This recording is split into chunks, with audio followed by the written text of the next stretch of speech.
Today, Indigo facing major flight delays, cancellations nationwide.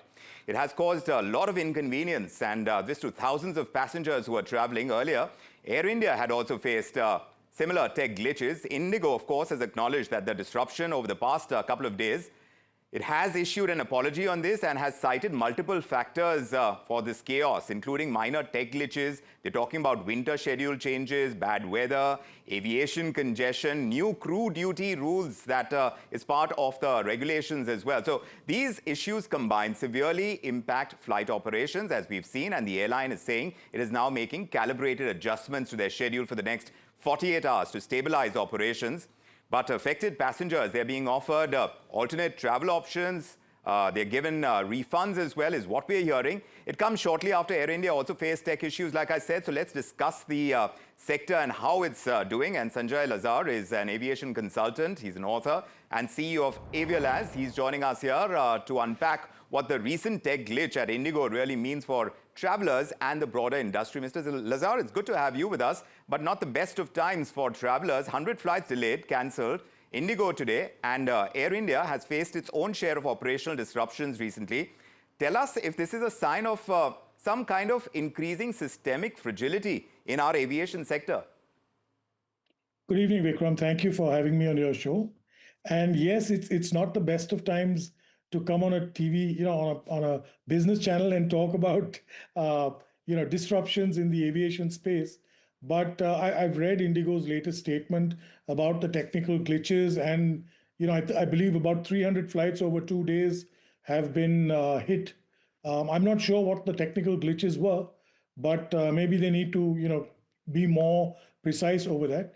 But I do hope that I read somewhere in that press release about the new FTTL rules of the DGCA, and I hope that's not the reason for this, because I also heard a number of cabin crew have taken leave and gone to attend interviews with Middle East carriers and stuff like that. But if it's the pilot car, then airlines all over the country have had more than a year to get their act together. You will recall that the Delhi High Court had ordered extra rest to mitigate fatigue for pilots, and all the big airlines, Air India, Indigo, Air India Express, everybody, Akasa, asked for more time. That was given up till June this year. They then again asked for an extension of 6 months, Yes. and that expired. That's one thing. The second thing is, if it's inability to cope with number of pilots, because I do understand Indigo had stopped, taking in pilots last few months. They've just restarted this month, November. Sorry. They should not, they've increased their flights in the winter to 15,014 flights, over 14,114. So there's 900 more flights. So that needs to be looked at. I don't see this as a sign of the things to come. I think Indigo needs to get its act together. I know Air India also had a few glitches, but what's very important, I do believe that all the airlines, including probably Indigo, have done a dry run of their winter schedule prior with the new duty time rules, prior to the announcement of the new schedule. So I don't see why this glitch has happened. Maybe it's bad weather at certain cities, the air quality in Delhi, that flights are disrupted, but typically it should not be the case. It should not be the case. And I also know that there's a lot of, there is some level of, undercurrent in the industry with the workforce. And I think that needs to be looked at as well.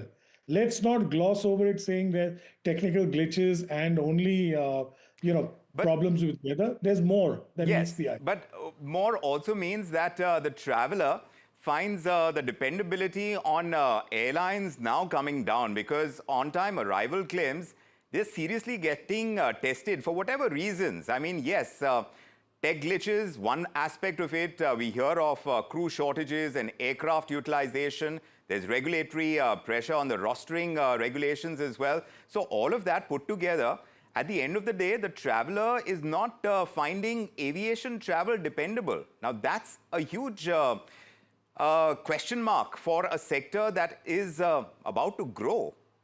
Well, it's already growing, and we are currently probably the fastest growing in the world. And this shows us in a very bad light.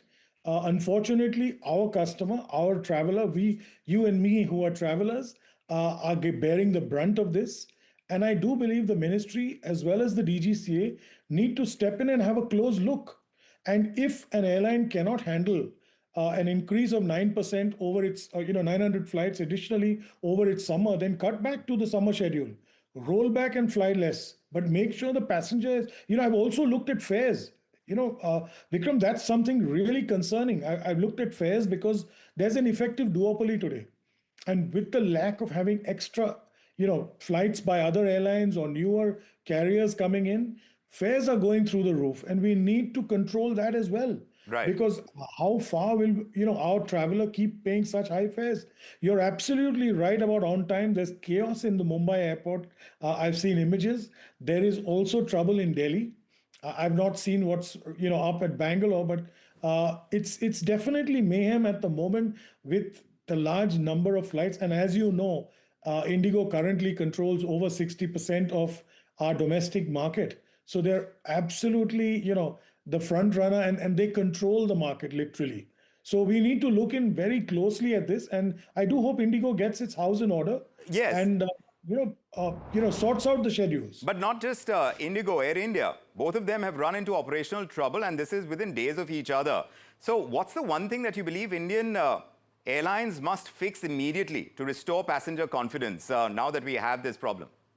Well, the first thing is, I think the ministry needs to fix first is, get its act together, get a DGCA with more people. We are so undermanned there, they cannot even, police airlines properly. Then comes the airlines, on-time performance and fares, two things. So first is get your own house within in-house in order. Let everybody be happy. Today I can see there's so much of a struggle. Pilots are unhappy. They're treated like bonded laborer.